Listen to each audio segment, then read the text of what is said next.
That's what you're going to see, because they've already shown us how they're going to do it. And now they're just ramping up their ability to do it by bringing in more and more state and local police and bringing in the armed forces. So that's the picture. If you want to see the picture of what they have in store for you, look at that YouTube of the little old woman in her home that's assaulted by the 5 or 6 officers. Let's be nice about it. 5 or 6 officers, because apparently she had a revolver. All right? That's the picture. So you don't have a great deal of time to deal with this. You know what's coming, but you have the opportunity now that we've never had before. And I can tell you that for sure. I have been talking about monetary reform, not so much the militia question, because the militia question really only arises in the crisis situation, but about monetary reform since 1973. How long ago was that? A long time. Okay. 37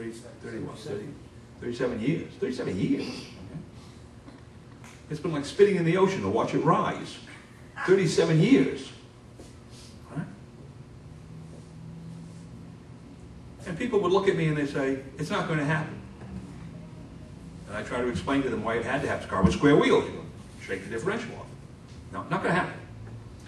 Okay, well, finally, okay, it might happen. But it won't be as bad as you say. I say it'll be worse. Can't you see how it's ratcheting its way up? We're getting bigger and bigger and bigger. The closer you get to the top of the roller coaster, the faster down you're going to go. No, it won't happen. No. All right, finally they're convinced it'll be bad. But the government will deal with it. It's always the final answer. The government will deal with it. And then I point to the fact that the government caused it. And that's the point at which the eyes glaze over like the dead mackerel in the ice chest. You know, they don't want to hear anymore. That's denial. Because at that point they know if they don't do something, they're going into the septic tank. And they don't want to face that fact. Okay, well, that's where we are. Actually, we're already in the septic tank. We're not going into it. We're in the septic tank. We have to figure a way to get out before we go down for the 3rd time. So this is a proposal that is based upon, what shall I call it, an understanding of the way that the square-wheeled car shakes itself to pieces. But it's now workable because of what? We now have the crisis that no one can deny. Right? We've already overcome those 2 steps, that it won't happen and it won't be bad. Right? It's here and it's going to be damn bad, if you'll excuse the law French. Right? Now we have only that 3rd step, which is to convince people that the government is not going to solve it. Well, that's what these Tea Parties are tending to demonstrate. That's what these 10th Amendment resolutions in certain state legislatures are tending to demonstrate, that more and more people, even in state legislatures, are realizing that one government isn't going to solve this problem. The one in Washington is not going to solve this problem. So now the question becomes, will those lower levels that really have more authority in our constitutional system, will they start thinking about solving the problem at the state level? So we have an opportunity here, and I'd like to come back to probably already heard this 100 times. The Chinese character for crisis is made up of 2 ideas: danger and opportunity. And this is the first time in my life, I've been working on this for 37 years, the money side of it, for 37 years. This is the first time that it really appeared to me that something might be done. Because the critical nature of the system was no longer theoretical. It was no longer something that only people in the Federal Reserve understood, or only people in Basel, Switzerland, the Bank of International Settlements, someplace understood, only economists understood. The average person is now seeing because the economic screws are tightening down on him very, very quickly. And I think it was Samuel Johnson said that nothing focuses a man's attention more than his impending hanging. Final thought.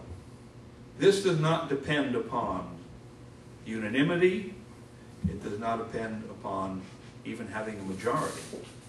The squeaky wheel gets the grease.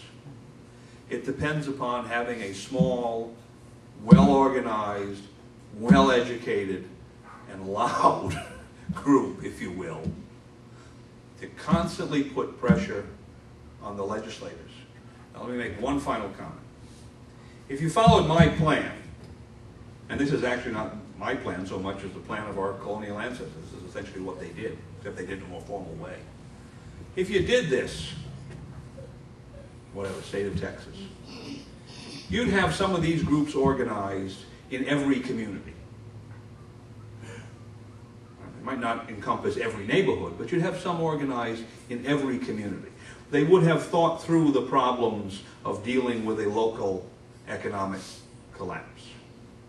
They would have made some kind of inventory of resources, both human and natural, in that area. They probably would have gotten the local law enforcement people, the local governmental people, if not directly involved in what they were doing, at least aware of what they were doing and sympathetic to it.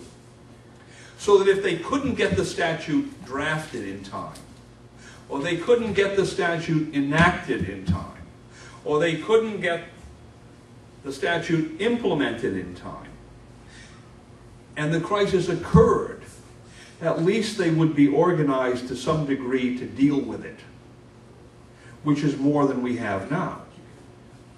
So the beauty of coming at it from this direction is, unlike most lobbying, where you go to the legislature and say, we want this particular bill passed, and you worked and you worked and you worked to get a group together, and you went up to the Capitol and you did all this work, and the bill is killed in committee.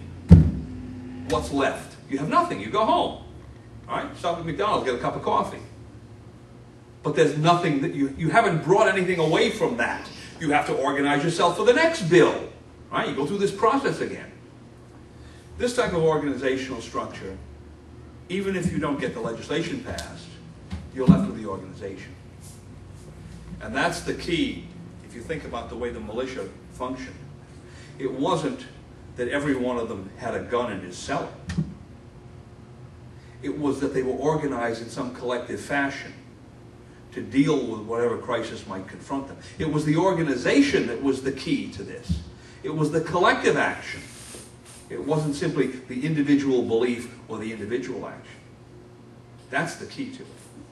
So I leave you with that because, just as everyone else in this country, we are in deep trouble.